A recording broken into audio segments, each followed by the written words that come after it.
When I came into this office, I've made two commitments that are more important than any commitment I make. Number one, to keep the American people safe.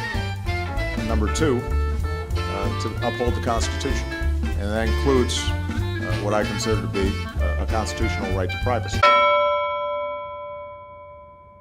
The government is monitoring private phone calls, your children and my children's private phone calls, and tracking who they're associated. I think what should concern all Americans first and foremost is, why is the United States government, in what could be a potentially criminal and illegal and unconstitutional way, spying and surveilling millions and millions of Americans on an ongoing basis? All an analyst has to do is enter an email address or an IP address, and it does two things. It searches the database and lets them listen to the calls or read the emails of everything that the NSA has stored, or look at the browsing histories or Google search terms that you've entered, and it also alerts them to any further activity that people connected to that email address or that IP address do in the future. We were not just listening in on so-called Al-Qaeda, we were actually listening in on our own troops' calls, and including our colonels' calls, including their private calls, and in fact the calls that they listened to the most were phone sex calls.